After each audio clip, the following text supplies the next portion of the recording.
Good morning, good afternoon, or good evening to you, pending where and when you view this recording. I'm Verna Best, Program Operations Branch Chief, and I've got that big energy today as I'm super pumped up about kicking off the FY 2024 State Plan webinar series themed as Peak Performance, where today we will specifically focus on introducing the elements of the state plan, as well as discussing the requirements related to eligible entity information. I am pitch hitting for our dynamic Division of Community Services Director, Sharice Johnson, today, but I'm super excited to be with you. As you see, it's time for a welcome. And a welcome from Verna wouldn't be a welcome without a quote from me to get your minds thinking.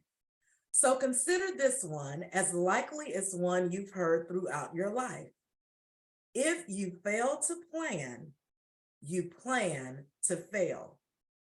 Planning allows you to make informed decisions, and if the plan has to be modified, it still lays the groundwork for success. And so it is with your state plan. Use it to lay a foundation for success with achieving the anti-poverty goals established by your state. So with that, I'll just say welcome, and we can move to the next slide. During this webinar, the OCS team will provide you with an overview of the state plan and how it relates to PEAAK, which is performance, evaluation, accountability, accessibility, and knowledge, which is the framework OCS is using to discuss performance management. We'll also talk about eligible entity list requirements and the SF 424M, and we'll go through section 5 today. Your esteemed panel of presenters include a mix from the Division of Community Assistance's Performance Data and Evaluation and Program Operations branches, inclusive of Program Specialists Jake Mathai and Jane Golden, and Management and Program Analyst Monique Alcantara. Let's begin our time together with revisiting the CSBG program goals as outlined in the CSBG legislation. Everything we do should be anti-poverty centric, meaning it should be focused on reducing and ameliorating poverty, revitalizing low-income communities, and empowering low-income families to become self-sufficient. And we should also think about the fact that under the leadership of Dr. Laniqua Howard, we are tasked with doing this while offering the highest quality of service delivery possible. And as I like to say, we are ensuring that individuals and families and communities have access to the best available resources. Recognizing that there are several new state administrators, and shout out to all of you new state administrators, I do want to reference that the state plan submission is a matter of compliance as outlined in section 675A and 675B. It says that a state shall prepare and submit to the secretary an application and state plan covering a period of not less than 1 fiscal year and not more than 2 fiscal years. However, I hope you realize that the state plan should be used as a tool, as we discussed in our quote, specifically to help guide you with reaching the state's identified goals and objectives, how you will fund eligible entities, how you will monitor them, as well as what training and technical assistance you will provide. So of all things, don't just think of the state plan as a task, but rather look at it as a valuable tool for the way that we administer CSBG. For today, you will note that there are about 15 sections of the state plan, but for our time together today, we're only going to go through the first 5 sections, which include CSBG administration information, CSB legislation and regulation, state plan development and statewide goals, the CSBG hearing requirements, and the CSBG eligible entities is where we'll spend our time. So let's talk about PEAAK: performance, evaluation, accountability, and accessibility and knowledge. As you can see from the slide, these are the various aspects of CSBG administration listed under PEAAK. And I'm going to say it again, because if you notice, it's spelled P-E-A-A-K. So PEAAK, as we describe it and discuss it today, stands for performance, evaluation, accountability, accessibility, and knowledge. And as I mentioned, this is a framework for us to talk about all of the elements of which we use to administer CSBG. And for our conversation today, we specifically want to look at the state plan, which on the screen is found under accountability and knowledge. However, if you think about the fact that the needs assessment data also informs the state plan could be listed under performance. Standards and monitoring are also a part of the state plan, so the state plan could also be listed under evaluation. And if you think about the efforts to meet the legislative requirements of a hearing, the state plan could also be listed under accessibility. So when you think about PEAAK, just think about these are the areas we are talking about to assist us with reaching our P-E-A-K, PEAAK, the pinnacle of our success with administering CSBG. So throughout the course of this webinar series, we'll talk about and break down a little bit more that PEAAK framework, but I think you get the gist for today. Beginning with the end in mind, let me start with a reminder to you that revisions to the CSBG eligible entity list are due Friday, July 14th, 2023. All federal fiscal year 2024 state plans are due Friday, September the 1st, 2023. And if we were in a live session, I guarantee you, I would ask you quiz questions about what is due on July 14th, 2023. And you would say revisions to the CSBG eligible entity list. And if I said what is due on September 1st, 2023, you would say fiscal year 2024 CSBG state plans. And we know that all of this has to be available in the OLDC or Grant Solutions system. And now I'm going to turn it over so that we can talk about eligible entity requirements. Thank you, Verna. My name is Monique Alcantara, and I'm a management and program analyst here in the Policy, Data, and Evaluation branch of the Division of Community Assistance. So for that thing that's due on July 14th, because I know you remember that date, Verna's not quizzing today, but she may quiz later. Let's talk about those requirements. The purpose of the CSBG eligible entity list is so that we have an official listing of all the eligible entities across the CSBG network that are receiving the 90% funds. This also pre-populates the CSBG State Plan, and it includes the unique entity identifier, formerly the DUNS number. The numbers are not the same, but we are replacing the DUNS number with the unique entity identifier, or the UEI. The unique entity identifier, or the UEI, serves as an identifying number for each CSBG eligible entity, and is included in your CSBG smart forms as well when you're preparing for the CSBG annual report. This number helps us to assist with tracking due to any changes to the eligible entity. So that could be something as small as changing a name. That means even adding a comma or adding a period or changing from Inc. to Incorporated. So any of those changes that you make, we're still able to track that we're speaking about the same eligible entity because of the unique entity identifier. So you have to revise your CSBG eligible entity list, not only to include the UEI, but also to add the executive director and the website address for each CSBG eligible entity within your state or territory. We're also asking that you make any revisions to your CSBG eligible entity list for any designations or redesignations, which should be described in State Plan 5.3A, which I'll discuss more later. Also, any de-designations or voluntary relinquishments, also which should be described in the CSBG State Plan 5.3B, and any mergers, which are further described in the CSBG State Plan 5.3C. So again, the eligible entity list is required for all CSBG state and territory grant recipients.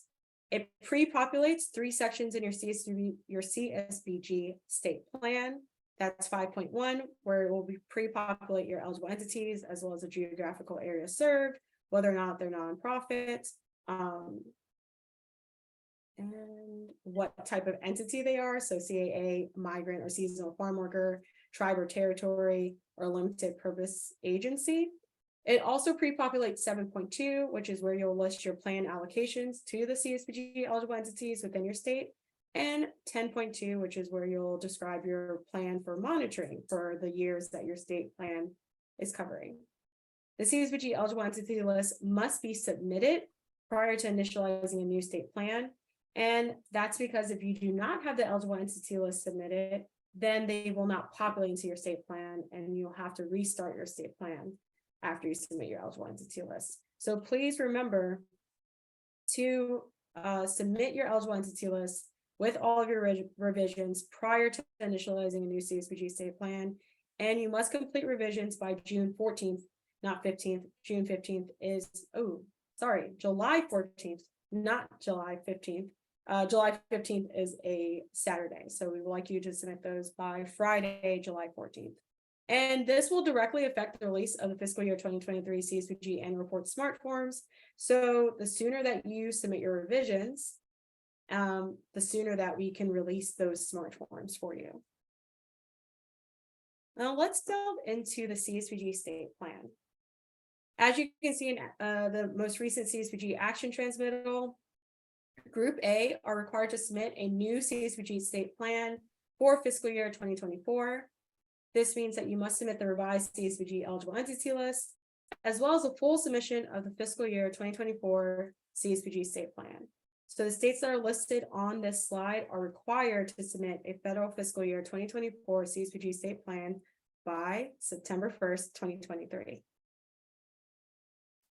A new CSBG state plan includes a complete state plan that includes your SF424M, which is the cover page of the state plan, as well as sections 1 through 13, which includes information such as the designation letter, your eligible entities, the public hearing requirement, state use of funds, and the monitoring plan. It also includes the assurances, which are listed in section 14, and the federal certifications, which is section 15. If you are submitting a 2-year plan, you must complete all questions related to the second year covered by the state plan for your submission to be considered complete. So one of those sections, which will be discussed in a future presentation, is your state use of funds. If you're doing a 2-year plan, you must submit your state use of funds plan for year 1, as well as for year 2, and that also goes for your monitoring plan. You must complete all year 2 questions, again, for your submission to be considered complete if you're submitting a 2-year state plan. The second submission group, referred to as Group B, are no longer required to submit the SF424M. They're only required to revise their CSBG eligible entity list, and those are the states that are listed on this slide as well.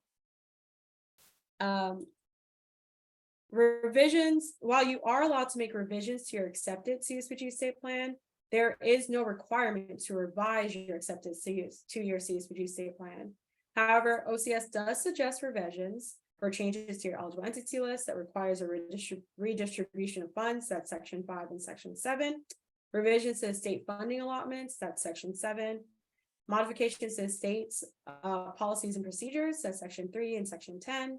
As well as other sections, and adjustments to the state's organizational standards, policies, procedures, and or assessment, which is section 6. Now to discuss the SF424M. This is an Office of Grants Management requirement. It is submitted as part of the CSBG state plan, and it informs OGM of the authorized official. The authorized official within the SF 424M, which is section 7 in the within the 424M, must match the authorized official as described in CSBG State Plan 1.2 and as designated in the designation letter, which is attached to CSBG State Plan 1.3. The OGM then sends the notice of award to the authorized official. A new requirement, if the authorized official in your state changes due to a redesignation of the authorized official, then any CSBG grant recipient with an accepted 2-year CSBG state plan is required to revise their state plan. That includes revising the SF 424M, as well as the authorized official contact information under 1.2, and updating the designation letter with a new letter. We'll discuss this more in future webinars, and more information is also included in your and the CSBG action transmittal. And with that, I'll hand it over to Jane. Thank you, Monique. Good afternoon, everyone, and welcome to our training session. My name is Jane Golden. I am a communications liaison with the Division of Community Assistance. Our goal today is to make sure you have the information you need to submit a CSBG State Plan 3.0 that is complete and that meets the requirements of the CSBG Act. Let's start with a review of Section 1 of the CSBG State Plan. Section 1 is called CSBG Administrative Information. The first question to answer is whether you are submitting a 1-year or a 2-year state plan. For those submitting a 1-year or a first-year state plan, you will need to send us a complete plan and a standard form 424M. For those submitting a 2-year plan, provide information for both years that are covered by the plan. OCS does not require states to revise their accepted 2-year state plans unless there are major revisions. You will find examples of those revisions in the action transmittal, which OCS sent to you on June 14th. That transmittal also contains a link to the list of states that have 1- or 2-year plans, along with a reminder of the requirements for both. Section 1.2 of the state CSBG plan asks you to identify the CSBG lead agency and authorized official. This information is required by Section 676 of the CSBG Act. The authorized official should be a person within the state lead agency. Include the name and the title of the authorized official. Please be accurate because this information is used throughout the year to maintain contact with you about CSBG money matters. The Office of Grants Management requires that the notice of funding award is specifically addressed to the authorized official. You will identify the CSBG lead agency in your Section 1.2 of the plan. The CSBG point of contact is usually the individual assigned to administer the community service block grant. This person can submit, unsubmit, and enter data into all CSBG forms within the online data collection system. Be sure to identify the primary CSBG point of contact by their name and title. Again, accurate information in Section 1 means that the correct individuals will receive the notice of awards at the correct state office. The deadline for sending your CSBG state plan to the Office of Community Services is September 1, 2023. Submit your information electronically through the online data collection system available through grantsolution.gov. Be sure to identify the fiscal year or years for which you are applying.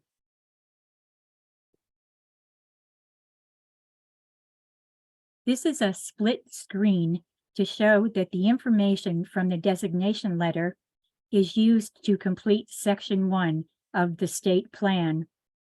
The designation letter is uploaded to the state plan as an attachment. This letter is a certification of the state plan by the designated official. The designated official should be a chief executive officer of the state. His or her title should be identified in the letter. The designation letter does not need to be updated each year. Update the designation letter when there has been a change to the lead agency, a change in the authorized official, or if the letter names a specific person who has left the agency. The designation letter is usually signed by the governor. Section 2 is the state legislation and regulation. The purpose of this section is to make sure that the CSBG office has up-to-date state legislation and regulations. They should make sure that the CSBG program is managed in a way that is approved by the state and the federal government. If a state regulation conflicts with the CSBG Act, the CSBG Act will govern the decision. Last, Section 2.3 legislation regulation documents may be provided either as an attachment or as a hyperlink. Thank you for your attention. Next up is Jake Mathai to review sections 3 and 4 of the state plan.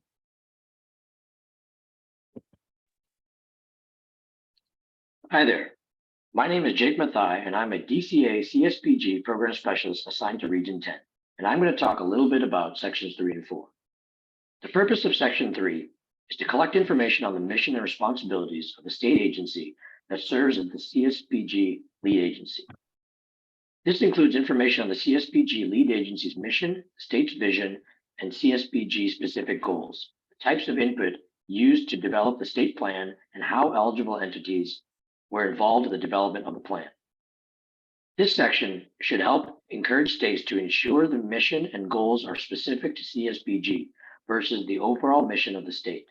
That voices from the field and the communities served are used to guide and assess your mission and goals, that you are examining and updating local level tools, such as the community needs assessment, to better understand and address community needs, and that you are engaging in continuous learning from feedback mechanisms such as the American Consumer Satisfaction Index, the ACSI survey, and using that feedback to implement effective change.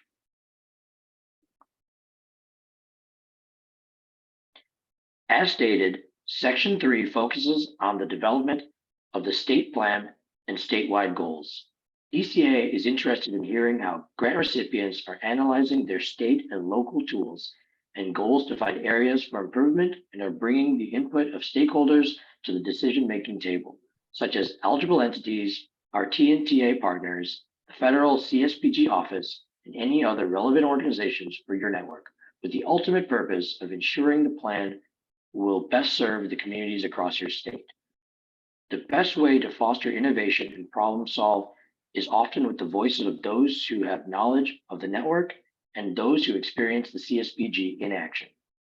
This section further provides the opportunity to utilize performance management data in the overall development of the state plan, including the state goals, and focuses heavily on intentionally including the eligible entities in development. Section 3.4b specifically requests information on a performance management adjustment and how the state has incorporated lessons learned and feedback to better include eligible entities in the development of the current state plan. Lastly, please refer to the CSBG IM 150 use of the American Customer Satisfaction Index, ACSI, to improve network effectiveness for Section 3.5. This IM will assist in setting realistic, reasonable, attainable, and possible goals for eligible entity overall satisfaction. We encourage you to take the opportunity to provide additional information when requested. There were no significant changes made to Section 3 for this round of OMB clearance.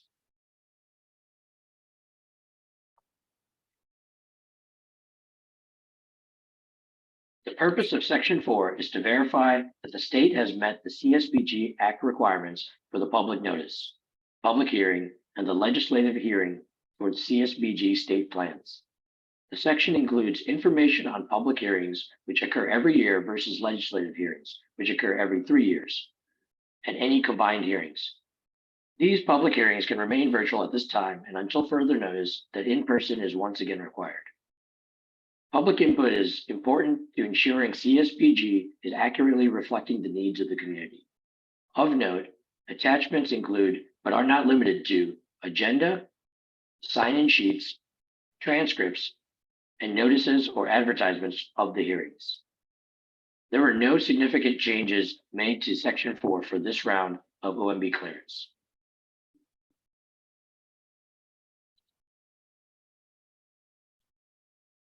Hi again. So let's discuss section 5. Section 5 is pre-populated from the CSBG eligible entity list. 5.1 specifically speaks to the eligible entity list. It is read only, so your revisions must be made to the eligible entity list prior to initializing your CSBG state plan.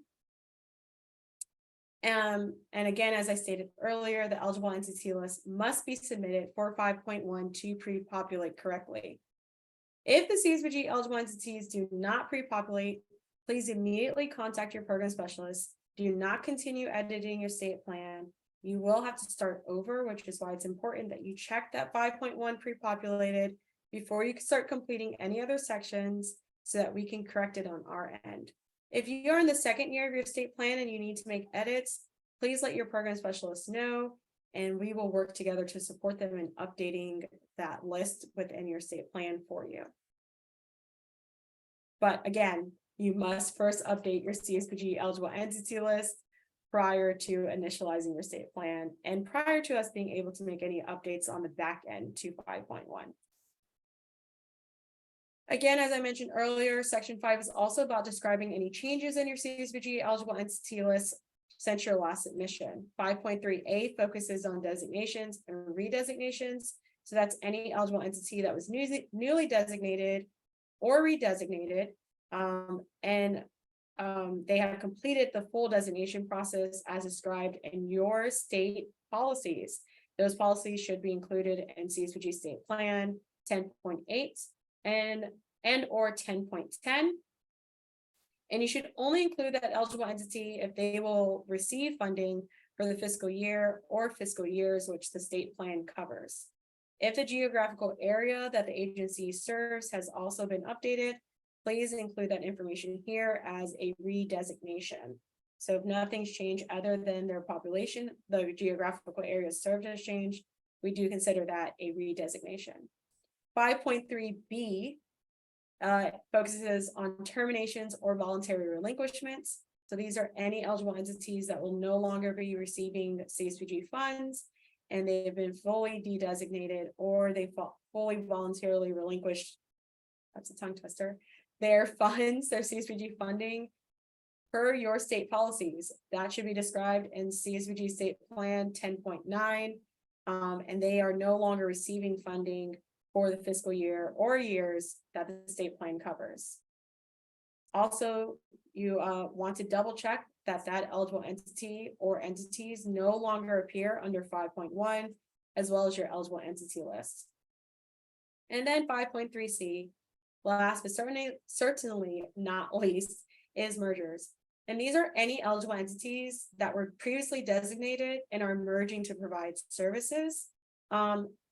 Right now, the state plan requests a DUNS number, but where that DUNS number is requested, please include the UEI or the unique entity identifier. If you do include the DUNS number, it's okay. We still have it on record for the time being, but please remember to use the UEI instead of the DUNS number going forward. And that does conclude our conversation about the CSBG state plan, including the eligible entity list, the SF424M, and sections 1 through 5.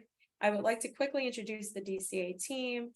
We have our DCA leadership. We were joined today by Verna Best, who's the branch chief of the program operations branch within DCA. Followed by our branch.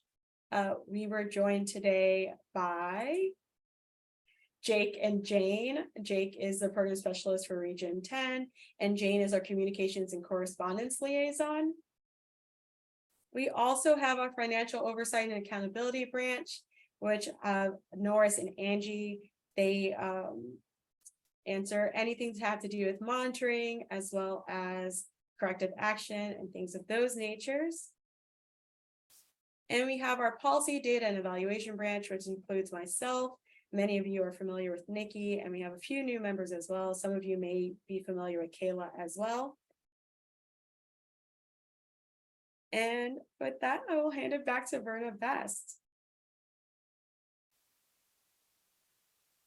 Thank you, Jake, Jane, and Monique. I appreciate each of you. I would just say, please, please, please, please mark your calendars for the upcoming continuation of the state plan webinars. All of our webinars will begin at 2:30 p.m. Eastern Standard Time. So July 11th, our state plan series peak performance will continue with standards, funds, assistance, and linkages. Those are sections 6 through 9. Part 3 will cover sections 10 through 15 on July 18th. It'll be everything you need to know about oversight, administration, and continuous improvement.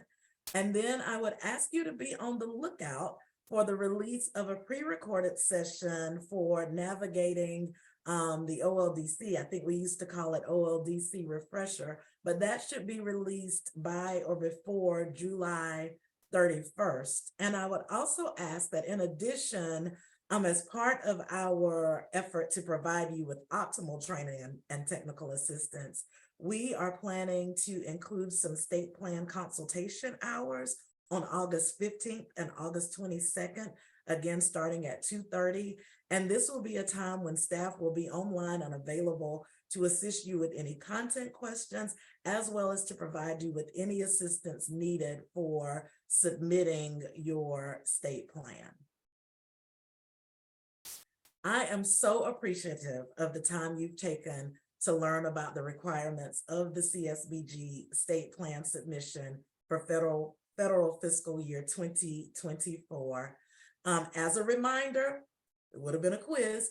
Revisions to the CSBG eligible entity list are due Friday, July 14th, and all CSBG state plans are due Friday, September 1st. But guess what? You can actually begin submitting your state plans today. So if for some reason you have any issues with submitting, please contact your program specialist for support. And you can best believe I'm going to be on the lookout to shout out the first state to successfully submit the state plan. Thank you for viewing the session. Thank you in advance for your own time, comprehensive and compliant state plan submissions. And thank you for the work you do daily to make the lives of those we serve better. As accountability partners, we are in this work together, so please don't hesitate to reach out to us for any assistance that may be needed for you to be successful. Thank you again, and happy state planning. Bye-bye.